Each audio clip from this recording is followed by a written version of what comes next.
When my daughter-in-law tossed my hand-knit baby blanket into a trash bin, I didn't make a scene. I quietly fished it out and went home.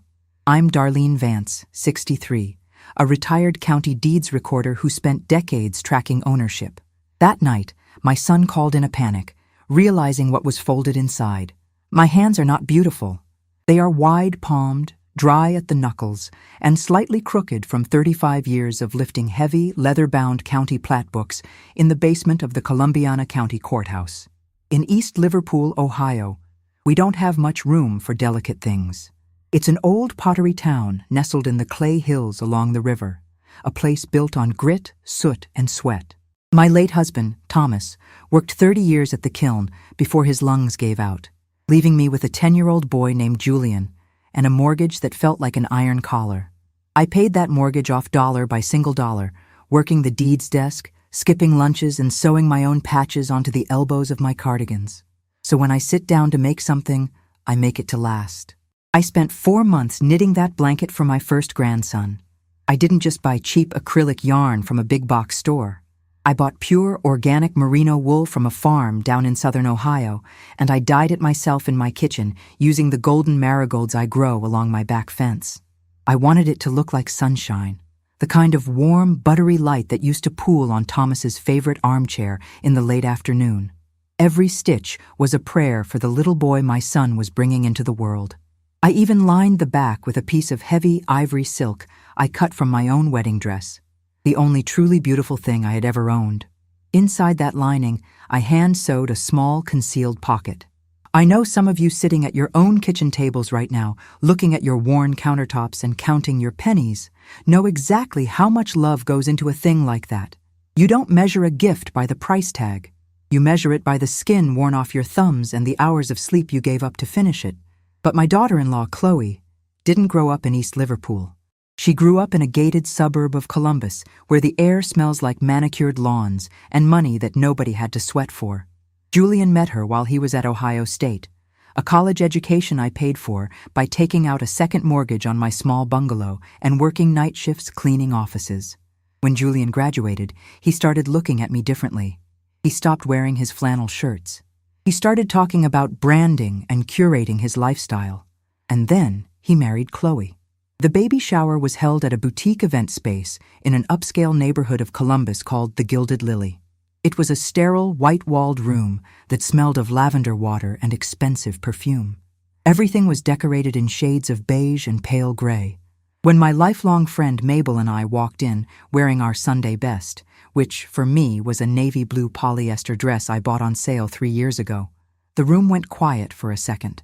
Chloe's mother, Victoria, a woman with teeth so white they looked like chiclets and a posture that suggested she was constantly smelling sour milk, gave me a tight, pitying smile.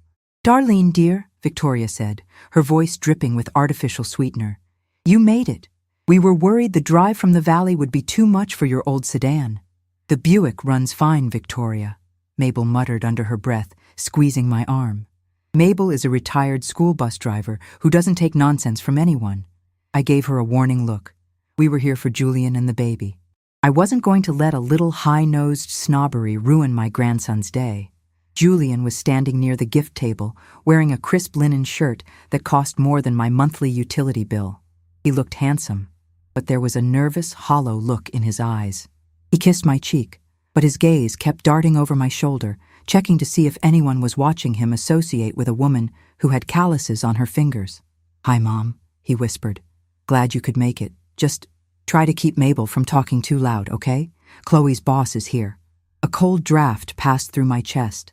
This was my boy. The boy whose scraped knees I had bandaged. The boy who used to cling to my neck when the thunderstorms rolled over the Ohio River. Now I was something to be managed. A social hazard.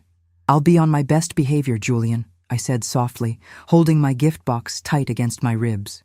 It was a simple cardboard box, wrapped in brown butcher paper and tied with a piece of kitchen twine.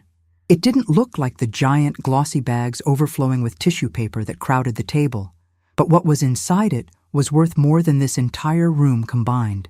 When it came time to open the gifts, Chloe sat on a plush velvet chair, looking like a queen receiving tribute. Gift after gift was unwrapped.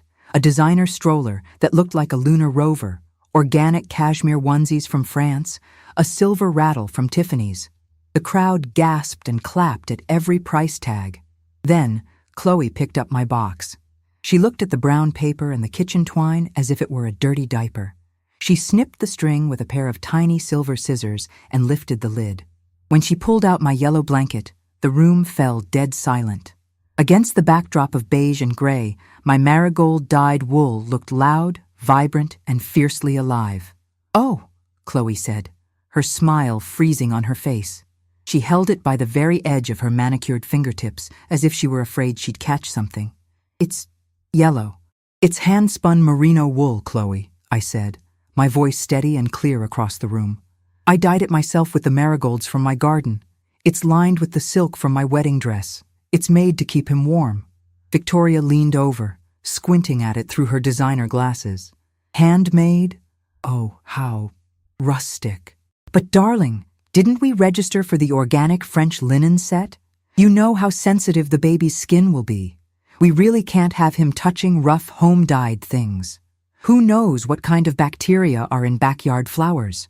A few of Chloe's friends chuckled behind their hands. Chloe looked at Julian. My son looked down at his leather loafers, his face flushing red. He didn't say a word. He didn't stand up for his mother. He didn't tell them about the nights I sat up under a 60-watt bulb, my hands cramping, just so his son would have something beautiful from his family's history. "Thank you, Darlene," Chloe said, her voice dropping all pretense of warmth. "But we really only use luxury, professional brands here. We have a specific aesthetic for the nursery. I'm afraid this just doesn't fit our lifestyle." And then, with a casual, flicking motion of her wrist, she leaned over and dropped my blanket into the large, stainless steel trash bin sitting next to her gift chair, right on top of the discarded wrapping paper and empty soda cans. The silence in the room became heavy, suffocating. Mabel gasped, her hand flying to her mouth. "Why, you little—" I caught Mabel's arm. My heart felt like it had been squeezed by a pair of rusty pliers, but my face remained perfectly still.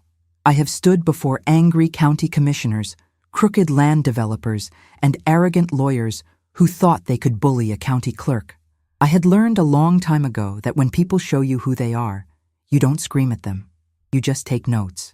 "It's all right, Mabel," I said, my voice barely a whisper, but firm enough to stop her from moving. I stood up from my chair. I didn't look at Chloe. I didn't look at Victoria. I walked straight over to the stainless steel bin. The room watched me, holding its collective breath. I bent down, reached my hand into the trash, and pulled my yellow blanket out. I shook it once, gently, to rid it of any dust, and folded it carefully over my arm. I turned to my son. He finally looked up at me, his eyes wide with a mixture of shame and panic. "Have a lovely rest of your shower, Julian," I said. I walked out of the Gilded Lily with my head held high, Mabel marching right beside me like a soldier. We didn't say a word until we got into my old Buick. Mabel slammed her door so hard the dashboard rattled.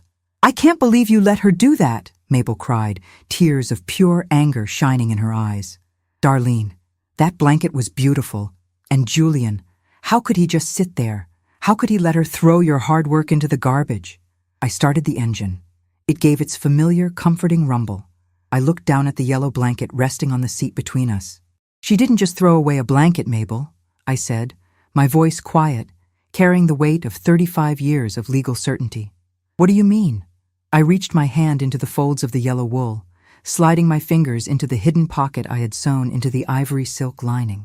I felt the thick, stiff corner of the heavy parchment envelope inside. "You know that beautiful Tudor house they're living in over in Upper Arlington?" I asked softly, turning the car out of the parking lot. "The one they've been bragging about to all their friends? The one Chloe thinks her father helped them secure?"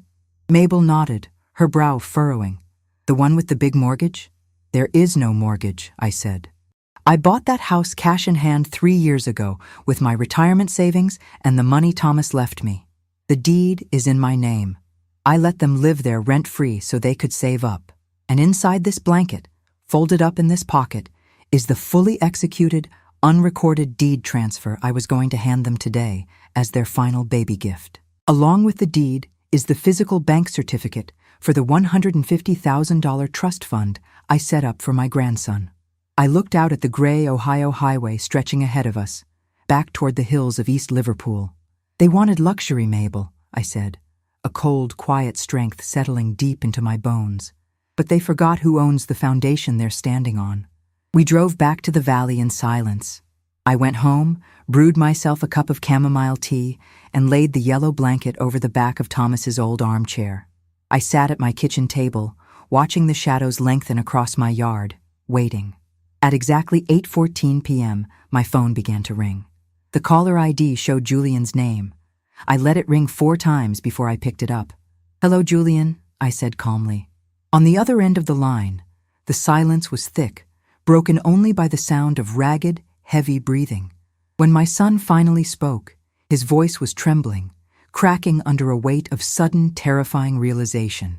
"Mom," he whispered, his voice breaking completely. "Mom, Chloe was looking through the baby gifts. She was looking for the papers you promised. Mom, please, tell me. What was folded inside that blanket?" I held the receiver to my ear, listening to the frantic, shallow breaths of the boy I had carried for 9 months. The boy whose first baby steps were taken on the faded linoleum of this very kitchen. The old yellow dial phone on my wall, the one I kept because I never did trust those little pocket screens to hold a decent connection down in the river valley, felt heavy in my hand. "Mom?"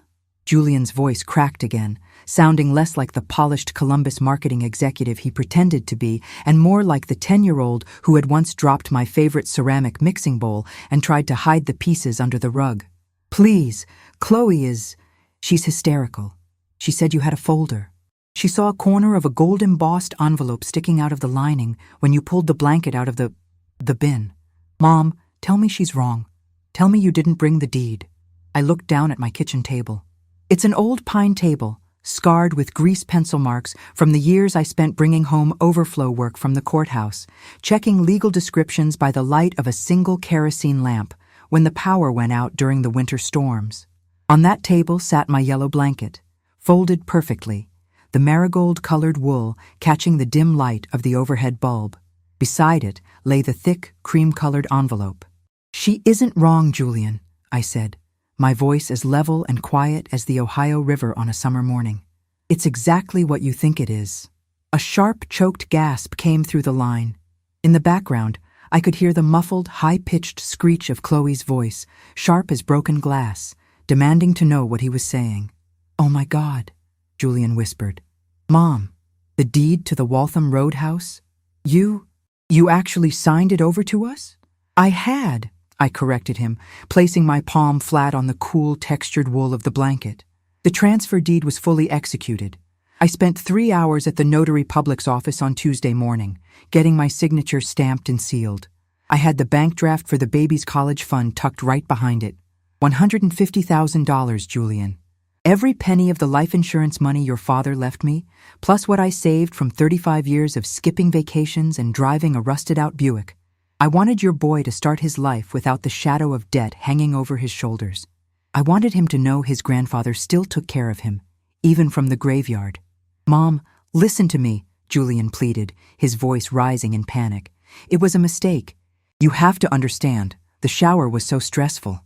Victoria was hovering, and Chloe's friends, they have these expectations. Chloe didn't mean to throw it away. She was just overwhelmed by all the gifts, and she thought it was just a cheap, homemade thing. She didn't know." I closed my eyes. The hurt didn't come in a sharp stab. It came in a slow, heavy ache, settling deep in my joints like the damp valley air before a rainstorm.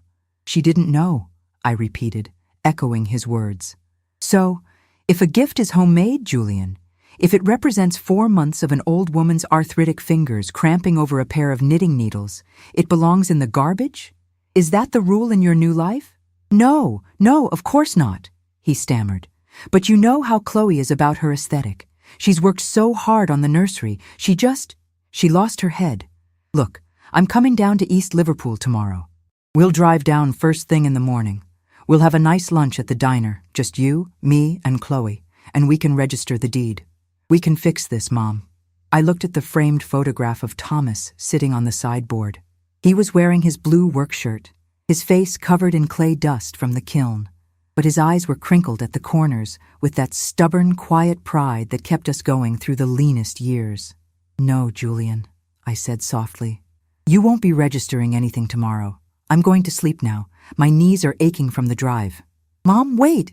You can't just—" I hung up the phone. I didn't slam it. I just placed the receiver gently back onto its cradle, cutting off his desperate voice. I know some of you listening to me right now are shaking your heads, thinking I should have let him explain.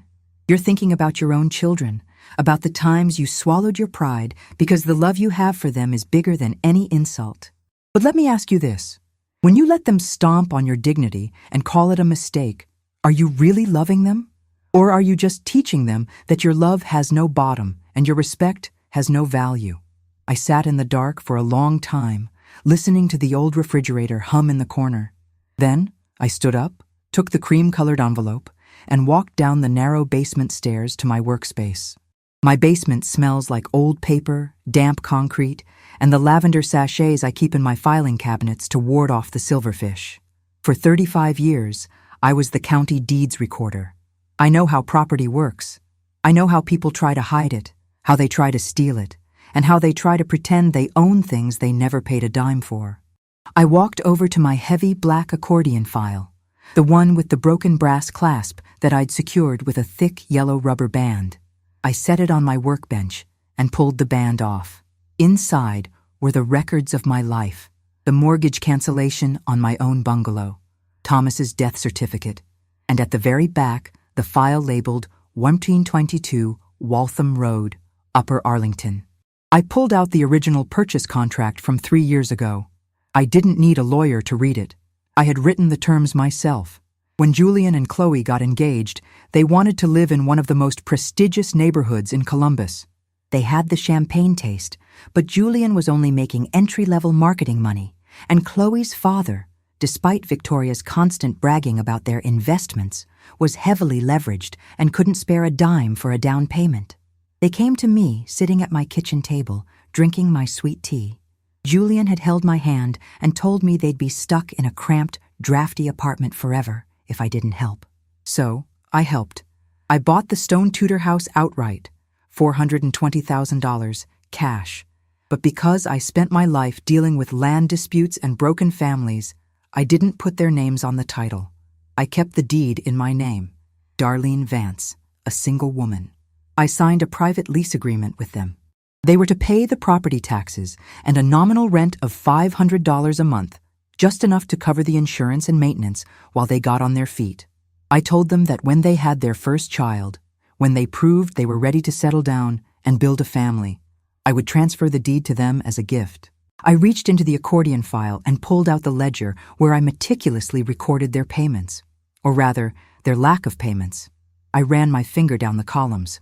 For the first 6 months, the $500 arrived on the 1st of the month. Then it became the 15th. Then the excuses started. Chloe needed new designer drapes. They had to join the local country club to network for Julian's career. The landscaping bill was higher than expected. For the last 14 months, they hadn't paid me a single dollar in rent. I had quietly absorbed the cost, paying the property taxes out of my own modest pension so my son wouldn't face a tax lien. I had even paid the homeowner's insurance premium 3 weeks ago when the notice came to my mailbox marked past due. And yet, when I visited them last Christmas, I sat on their expensive white leather sofa and listened to Victoria tell her wealthy friends that Chloe's family had secured the Tudor house for the young couple to ensure they lived in a proper neighborhood. Julian had stood there, holding a glass of scotch, nodding along, never once mentioning his mother, who was currently living on leftover ham and cabbage in a drafty valley bungalow to make sure their taxes were paid. I felt a tear slip down my cheek, hot and stinging against my dry skin. I wiped it away with the back of my hand. I wasn't crying because I was poor. I was crying because I had allowed them to make me feel poor. I had allowed them to treat my sacrifices as if they were nothing more than a natural resource they were entitled to mine until I was completely empty. I pulled out a fresh legal pad and a vintage fountain pen Thomas had given me for our 10th anniversary. The ink was a deep midnight blue. I began to draft a letter. My handwriting is old-fashioned, the neat cursive script of a woman who spent decades writing ledger entries that had to be legible for 100 years. I wrote down the exact figures. The unpaid rent, $7,000. The property taxes I had covered, $12,400. The insurance premiums, $3,800. I wrote down the terms of the original lease agreement they had signed, specifically Section 9. Failure to pay rent for 3 consecutive months constitutes a default, granting the landlord the immediate right of repossession. They thought they were living in a luxury home they had earned through their social status. They didn't realize they were tenant-at-will occupants in a house owned by an old woman from East Liverpool who knew every single loophole in the Ohio Revised Code. The next morning, the sun rose gray and cold over the river, burning off the mist that clung to the clay hills. I was already at my kitchen table, a fresh pot of black coffee brewing on the stove, when a car door slammed outside. I didn't have to look through the window to know who it was. The low, heavy rumble of the engine belonged to Julian's BMW. A moment later, the front door opened, and the quiet of my house was shattered. "Mom!" Julian called out, his footsteps hurried and heavy on the wooden floorboards. "Mom, are you here?" He walked into the kitchen. He looked exhausted, his hair uncombed, his expensive linen shirt from the day before wrinkled and stained at the collar. Behind him, standing in the doorway with her arms crossed tightly over her designer trench coat, was Chloe. Her eyes were red and swollen from crying, but her face wasn't soft with regret. It was tight, pinched, and hostile. She looked around my kitchen, at the faded wallpaper, the laminate countertops, the old copper kettle whistling on the stove, with the same disgust she had shown my yellow blanket. "Darlene," Chloe said, her voice shaking with an anger she was trying desperately to control. "We need to talk about those papers, right now." I picked up my coffee mug, taking a slow, warm sip. I looked at her, then at my son. "Good morning, Julian," I said, ignoring her completely. "Would you like a cup of coffee? I just brewed a fresh pot." Julian looked at the yellow blanket resting on the armchair in the corner, then at the cream-colored envelope sitting right in the middle of the kitchen table, just out of Chloe's reach. He swallowed hard, his Adam's apple bobbing. "Mom," he said, his voice barely a whisper. "Please." The battle lines were drawn right there, on the worn linoleum, under the yellow light of my kitchen. Chloe stepped fully into my kitchen, her designer leather boots clicking sharply against the worn linoleum. The sound was loud, aggressive, and entirely out of place in a room that had only ever known the soft scuff of slippers and the quiet padding of stockinged feet. She kept her arms crossed tightly over her chest, her fingers digging into the expensive fabric of her trench coat. Her eyes darted instantly to the cream-colored envelope sitting on the table, then to the yellow blanket draped over Thomas's old armchair. I saw the muscles in her jaw tighten. "We drove 2 hours in the fog, Darlene," Chloe said, her voice sharp, cutting through the warm, yeasty smell of the bread I had set to rise on the counter. "Julian hasn't slept a wink. He's been pacing the floor since you hung up on him. We need to resolve this legal matter today. Hand over the envelope." I didn't answer right away. I picked up my mug, feeling the rough, comforting heat of the ceramic against my palms. I took a slow sip of my coffee, letting the silence stretch between us until it grew heavy and uncomfortable. I know some of you listening to me right now have been in a room where the air is so thick with greed you can practically taste it.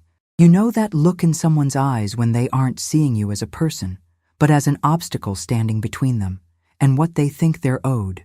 If you've ever had to sit across from your own blood and watch them calculate your worth in dollars and cents, then you know exactly why I kept my mouth shut and let them sweat.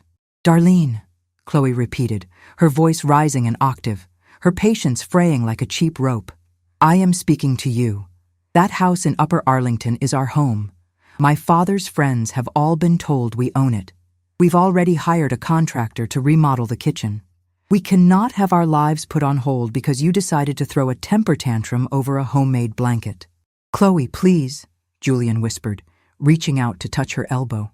He looked pale, his skin gray under the harsh fluorescent light of my kitchen. "Let me talk to her." "No, Julian," she snapped, flinging his hand off. "Your mother is being manipulative. She's holding our property hostage because of some silly, old-fashioned pride. She knows we need those papers to secure our financing for the remodel." "Our property?" I asked. I set my coffee mug down on the table with a soft, deliberate click. Is that what you think it is, Chloe? You promised it to us, she cried. Julian told me your plan. You said when the baby came, the house would be ours. Well, the baby is coming in 3 months. We have a nursery to finish. We've already ordered $5,000 worth of Italian wallpaper. We need the deed registered in our names so we can draw against the equity. I looked at Julian. He wouldn't meet my eyes. He was staring at a grease pencil mark on the edge of the pine table, his shoulders hunched, as if he could make himself small enough to disappear into the woodwork. Julian, I said softly, did you tell Chloe how we acquired that house? He swallowed, his Adam's apple darting up and down. Mom, she knows you helped us. Helped you? I let out a short, quiet laugh that had no mirth in it. I didn't help you, Julian. I bought it. Every brick, every pane of glass, every square inch of that manicured lawn. I paid $420,000 of my own money. Money your father earned by breathing in silica dust for 30 years until his lungs turned to stone. Money I saved by turning my collar, wearing shoes with soles so thin I could feel every pebble on the pavement, and working 50 hours a week at the deeds desk while my knees throbbed. Chloe scoffed, tossing her head. It was a gift, Darlene. A gift is a gift. You can't just take it back because your feelings got hurt at a party. It wasn't a gift yet, Chloe, I said, leaning forward, placing my wide, calloused hands flat on the table. I am a retired deeds recorder. I have spent 35 years watching people ruin their families over verbal agreements and handshake deals. Do you really think I would hand over a $500,000 asset to a young couple who haven't paid a single utility bill on time? Just then, the back door creaked open. Mabel walked in without knocking, carrying a small cardboard carton of fresh brown eggs from her coop. She stopped in the doorway, her eyes darting from Chloe's furious face to Julian's slumped shoulders, and then to me. Oh, Mabel said, her voice dropping into a low, defensive rumble. Am I interrupting a family meeting? Come on in, Mabel, I said, gesturing to the chair beside me. We're just discussing real estate. Mabel set the eggs on the counter and walked over, her sturdy 70-year-old frame radiating a quiet, protective heat. She stood right behind my chair, her arms folded over her knitted cardigan, looking at Chloe like a school bus driver who was about to kick a rowdy kid off her bus. Chloe glared at her, but Mabel didn't blink. Now, I continued, turning my attention back to my son. Let's talk about the lease agreement you signed 3 years ago, Julian. The one you've kept hidden from your wife and her mother. Chloe froze. She turned her head slowly, her eyes drilling into Julian's profile. What lease agreement? Julian's face went from pale to a deep, blotchy red. Chloe, it was just a formality. For tax purposes, Mom wanted to make sure everything was legal. It is very legal, I said, reaching into the cream-colored envelope. I didn't pull out the deed. Instead, I pulled out a blue-backed legal document.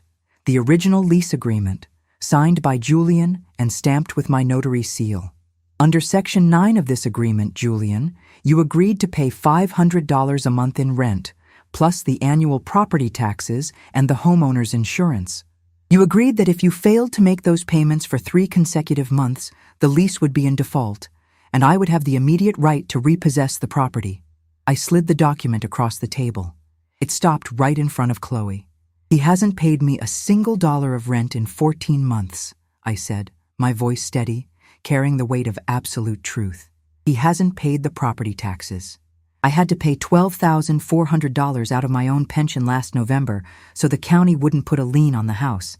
I paid the past due homeowner's insurance 3 weeks ago because the policy was about to cancel for non-payment.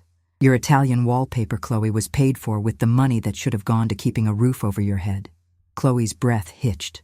She snatched the document off the table, her eyes scanning the pages frantically. Her manicured thumb trembled against the blue paper. Julian, she whispered, her voice cracking. Is this true? You told me. You told my father that the house was fully taken care of. You said the $500 a month we were transferring to your mother was just an allowance to help her with her groceries. Julian looked like he wanted the floor to open up and swallow him whole. Chloe, I was going to pay her back. Things got tight. The country club dues went up, and then we had to deposit the money for the caterer, and I didn't want Victoria to think we couldn't handle our finances. I thought Mom would just... She's my mother. I didn't think she'd actually enforce it." "You lied to me," Chloe hissed, her face contorting with a mixture of anger and humiliation. "You let my mother believe we owned that house free and clear. My father told his business partners we were living in a debt-free estate." "And you let her believe it too, Julian," I said, looking at my son with a sorrow that went deeper than anger.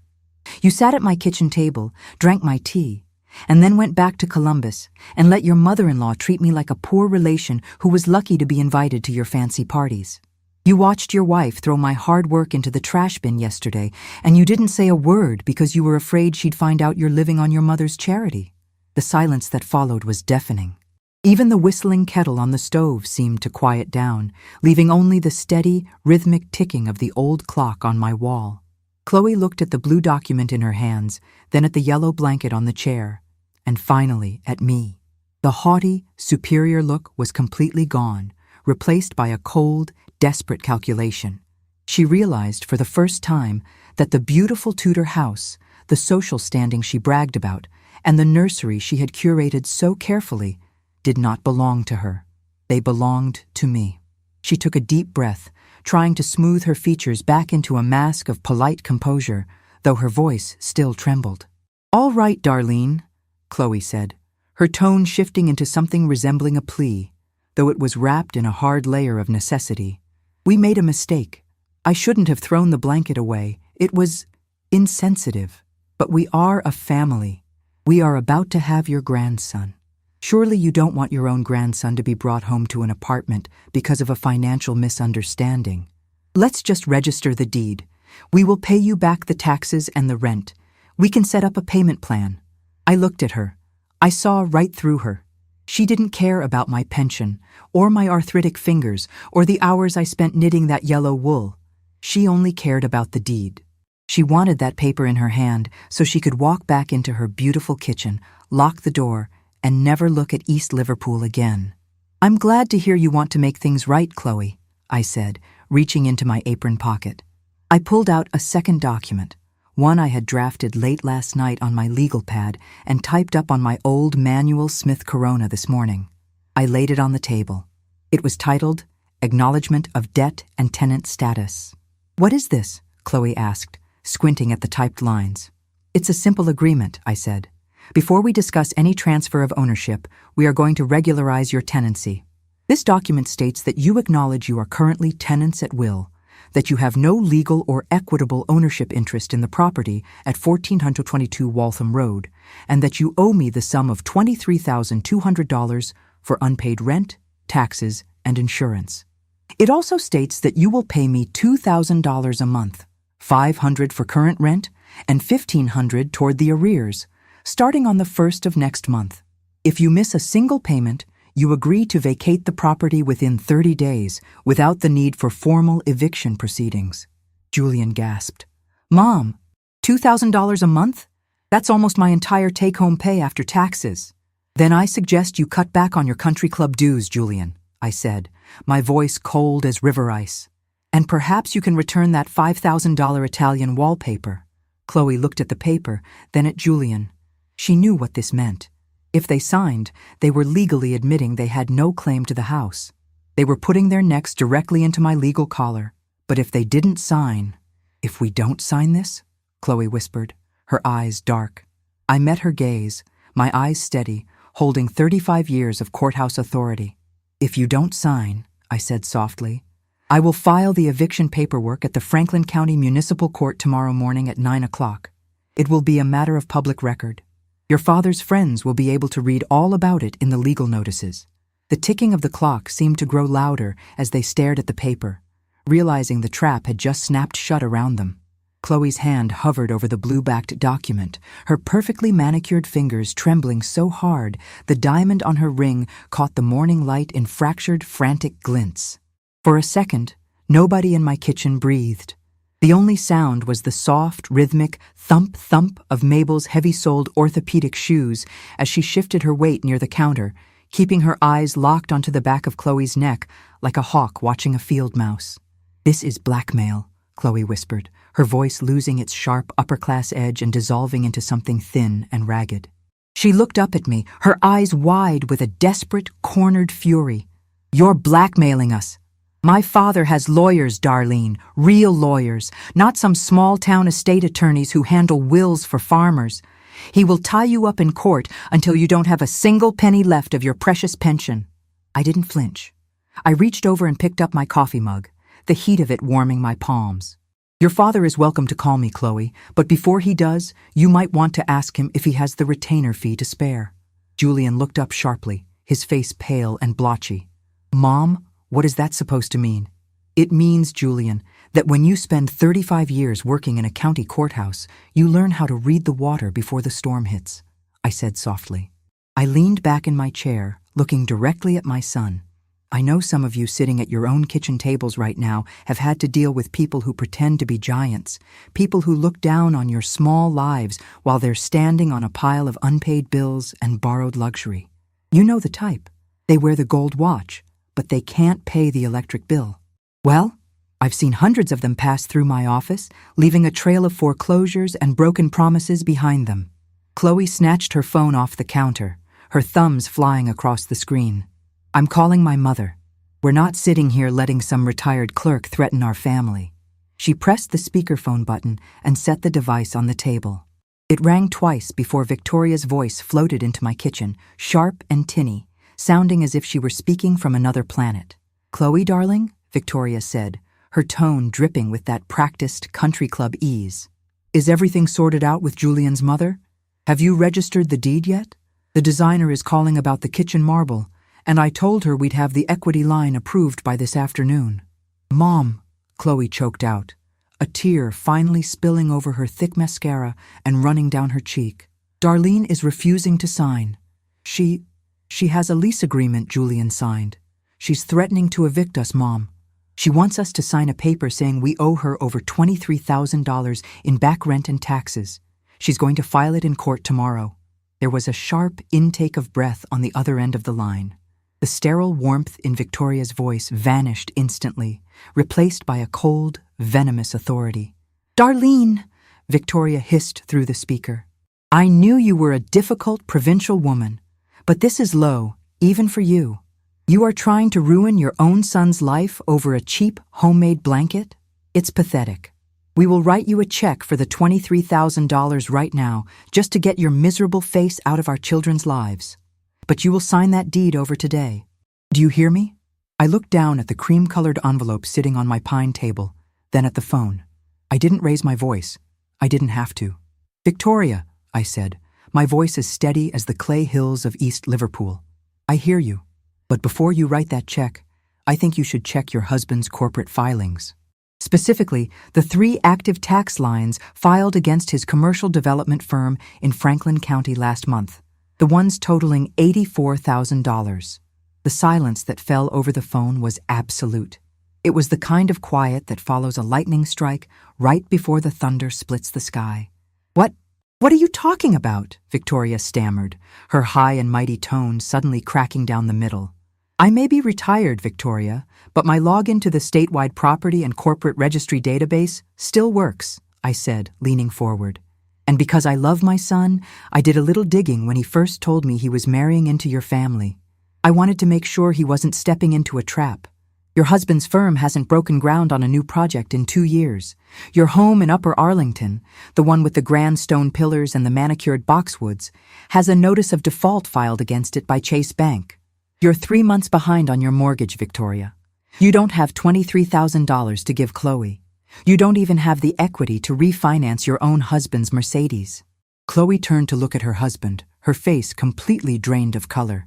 "Julian, is she lying?" Julian didn't answer. He just buried his face in his hands, his shoulders shaking as he began to cry. Quiet, desperate tears of a boy who had built his entire life on a foundation of sand, only to watch the tide wash it away in a single morning. "It's all public record, Chloe," I said, my heart aching for my son, but my resolve remaining as hard as iron. "Every bit of it. You wanted a lifestyle of luxury, but you bought it with my pension and your father's empty promises. You threw my blanket in the trash because it didn't fit your aesthetic. But that blanket was the only thing in your life that was paid for in full. It was the only thing you had that was built on honest, unselfish love. On the phone, Victoria let out a choked, humiliated sob and hung up. The line went dead with a soft digital beep. The kitchen was silent now, save for the sound of Julian's quiet weeping. Chloe stood frozen, her hand still resting near her phone, looking at the blue-backed document on the table as if it were a death warrant. The illusions of the gilded lily, the $5,000 wallpaper, the country club memberships, all of it had evaporated, leaving nothing but the cold, hard reality of the debt they owed to an old woman from the river valley. "If you want to stay in that house," I said, sliding my old fountain pen across the table until it rested on top of the lease agreement, "you will sign that acknowledgement. You will pay me $2,000 a month, every month, on the first of the month. You will learn what it means to work for what you have, just like Thomas and I did, and you will never, ever look down on the things made by honest hands again." Chloe looked at Julian, but he was still hiding his face in his hands, completely broken. She realized she had no family fortune to rescue her. She had no high society friends who could pay her rent. She had only me. With a trembling hand, she picked up my old fountain pen. The heavy, gold-tipped nib scratched against the paper as she signed her name on the line. She pushed the document to Julian, who signed it without looking, his tears smudging the dark blue ink on the page. Mabel stepped forward, her face grim and satisfied. She took the pen from Julian's hand, leaned over the table, and signed her name as the witness, her handwriting large, bold, and unshakable. "There," Mabel said, tapping her finger on the paper. "Now it's official. And if you're ever late with that rent, Chloe, you'll have to answer to me. I know how to drive a school bus, but I also know how to throw a trespasser off a property." I gathered up the signed documents, folded them carefully, and slid them back into the cream-colored envelope. I stood up from the table, my knees popping slightly in the quiet kitchen. I walked over to Thomas's old armchair and picked up the yellow marigold-dyed blanket. I held it close to my chest, feeling the soft, heavy warmth of the merino wool and the cool, elegant touch of my wedding dress silk. "The blanket stays here," I said, looking at my son and the woman he had chosen. "My grandson will wrap himself in it when he visits his grandmother in East Liverpool. He will learn his family's history from the stitches I made. But as for you two, you have a long, hard road ahead of you. I suggest you start driving back to Columbus. You have some wallpaper to return." They didn't say another word. Julian stood up, his eyes red and swollen, and walked out the door without looking back. Chloe followed him, her head bowed, her expensive leather boots dragging against the floorboards as if they had suddenly turned to lead. The heavy oak door clicked shut behind them, and the quiet of my old house returned, peaceful and deep. The sound of the BMW's tires crunching on the wet gravel faded down the hill, swallowed up by the heavy autumn mist rising off the Ohio River. The kitchen was so quiet I could hear the tiny, metallic clink of the stove element cooling down. Mabel didn't say a word. She just walked over to the stove, took the copper kettle, and poured fresh boiling water into my ceramic teapot. She set a clean mug in front of me, then sat down at the table, her face soft and lined with the kind of understanding only 40 years of friendship can bring. "You did the right thing, Darlene," she said quietly, placing her hand over mine. My hand was shaking. I didn't try to hide it from her. I let the trembling show. It's one thing to stand tall and hold your ground when the wind is blowing, but it's another thing entirely when the wind dies down and you're left standing alone in the quiet ruins of what you just pulled apart. "I know," I whispered, my voice sounding thin and dry like old parchment. "But he's my boy, Mabel. I carried him. I taught him how to tie his shoes. I spent 30 years trying to protect him from the hard edges of this world, and today, I had to be the hardest edge he's ever met." "You didn't break him, Darlene," Mabel said, squeezing my fingers. "You just gave him a floor to stand on. A real one, not one made of paper and lies." I looked down at the green and white checkered dish towel on the counter, its edges frayed from years of washing. I had spent my entire life trying to build something solid for Julian. When Thomas died, I could have sold this bungalow, moved into a modern apartment, and lived a comfortable life. But I kept this place, drafty windows and all, because I wanted Julian to have a home base. I wanted him to know that no matter how far he traveled, there was a patch of earth along the river that belonged to him. I just never expected him to treat that sacrifice like a stepping stone to a life that had no room for me. The next few months were long, cold, and quiet. October turned into November, and the wind coming off the river grew sharp, carrying the scent of coal smoke and wet clay. But every month, on the first day of the month, the mail carrier would walk up my porch steps and drop a white envelope into my mailbox. Inside each envelope was a cashier's check for $2,000, signed by Julian. The handwriting was tight, neat, and small, the writing of a man who was keeping his head down and doing the math. I didn't call him to say thank you. I didn't send him text messages checking in. I was holding a line, and as any county clerk will tell you, a boundary isn't a boundary if you start making exceptions because your heart aches. I deposited the checks into a separate savings account, letting the balance slowly build back up to cover the taxes and insurance I had paid for them. From Mabel, who still kept her ear to the ground through her retired school district friends, I heard snippets of what was happening in Columbus. The false front had completely collapsed. Chloe's father's firm had gone into receivership, and the grand house in Upper Arlington with the stone pillars was listed on the sheriff's sale block. Victoria and her husband had quietly packed up and moved into a small rental condo in Florida, their country club memberships and high society standing vanishing overnight like mist in the morning sun. Julian and Chloe, however, stayed in the Tudor house. But the lifestyle they had bragged about was gone. Julian had traded in his leased BMW for a sensible, high-mileage sedan. The $5,000 Italian wallpaper was returned. Julian had to pay a 15% restocking fee, which he covered by selling his collection of designer watches. He had taken a second job, working 3 nights a week, doing freelance market research for a shipping company down by the rail yards, and Chloe had taken down her social media accounts. The woman who had once posted daily photos of her curated luxury lifestyle was now living a life that couldn't be filtered. I know some of you, sitting at your own kitchen tables right now, looking at your own bank statements and wondering if you have the strength to do what I did, are thinking I was too harsh. You're thinking, Darlene, she was pregnant. She was carrying your grandson. How could you put that kind of stress on a young mother? But let me tell you something I learned from 35 years of looking at land titles. You cannot build a home on a foundation of debt and deceit. If I had handed them that deed, if I had let them keep playing their expensive games, they would have lost that house anyway. They would have borrowed against the equity, run up more bills, and ended up in the bankruptcy courts, blaming everyone but themselves. By forcing them to look at the numbers, by making them sign that ledger, I gave them the only thing that could actually save them: the truth.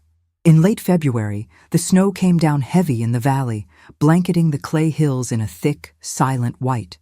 At 3 o'clock in the morning, the old yellow dial phone on my kitchen wall rang, its loud mechanical bell shattering the quiet of my house. I answered it on the second ring, my heart hammering against my ribs. "Mom?" Julian's voice came through the line. He sounded exhausted, his voice cracking with a raw, breathless wonder that I hadn't heard since he was a little boy. "Mom, he's here. He was born at 12:47, 8 pounds, 6 ounces. Mom, he's perfect." A tear slipped down my cheek, hot and fast, running into the wrinkles near my mouth. "Is Chloe all right, Julian?" "She's tired, Mom. Really tired. But she's okay," he whispered. We named him Thomas, after Dad." I closed my eyes, leaning my forehead against the cool plaster of the kitchen wall. I couldn't speak for a long moment, my chest swelling with a mixture of grief and a beautiful, clean joy. Thomas. My husband's name would be spoken in their home.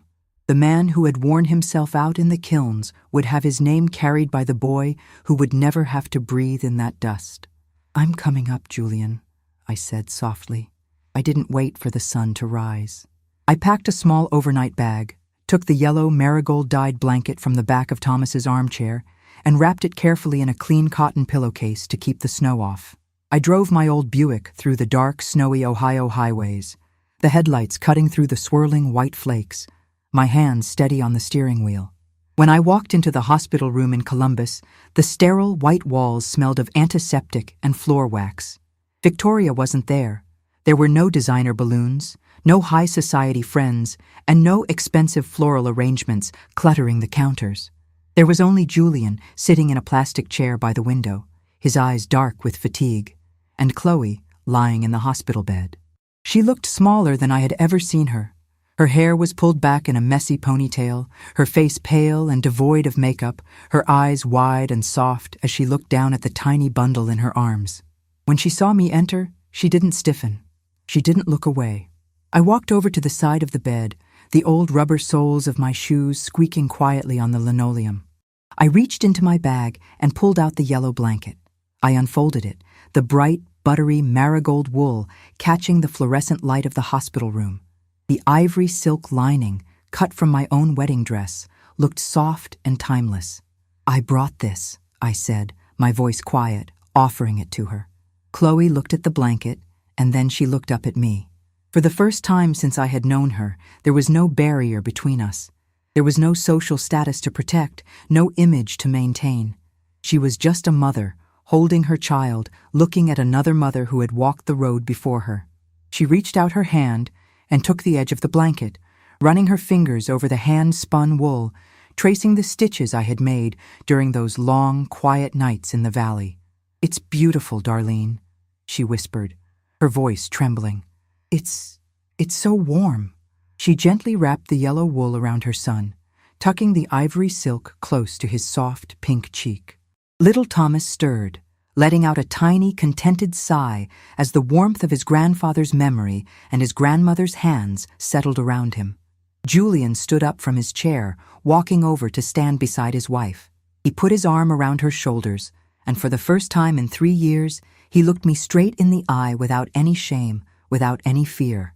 He looked like a man who was finally learning how to carry his own weight. We didn't talk about the lease.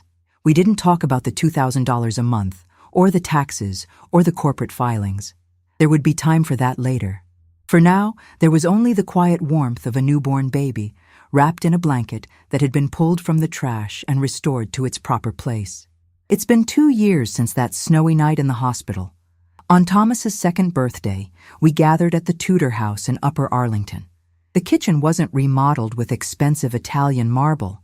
It still had the same simple countertops, but there were wooden toys scattered on the floor, and the smell of a roasting chicken filled the air. I sat at the wooden table, watching my grandson crawl across the floor, dragging his yellow blanket behind him like a security shield. Chloe was standing at the sink, her hands busy washing the salad greens, her fingers bare of any designer rings, but her face relaxed and peaceful.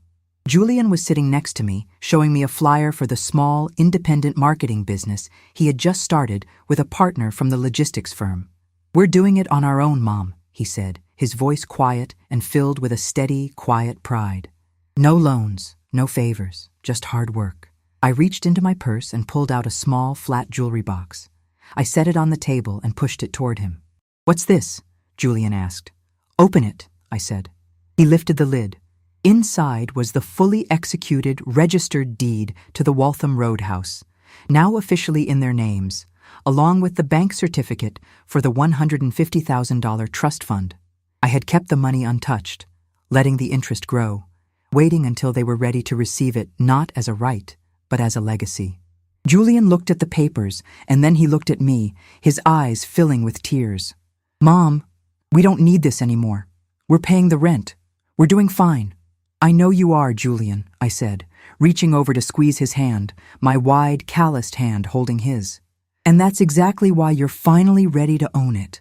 Chloe walked over from the sink, wiping her hands on a simple cotton dish towel. She looked at the deed, and then she looked at me. She didn't say a word of apology, and she didn't have to. She simply leaned down, wrapped her arms around my neck, and held me tight, her cheek warm against mine. I held her back, feeling the steady beat of her heart, knowing that the foundation we were standing on was finally solid, built not on the shifting sands of luxury, but on the quiet, unshakable strength of a family that had learned how to value the things that truly matter. Love is not a luxury brand. It is a hand-woven thread spun from sacrifice, dyed with the colors of our own struggles, and designed to keep us warm when the cold winds of life begin to blow.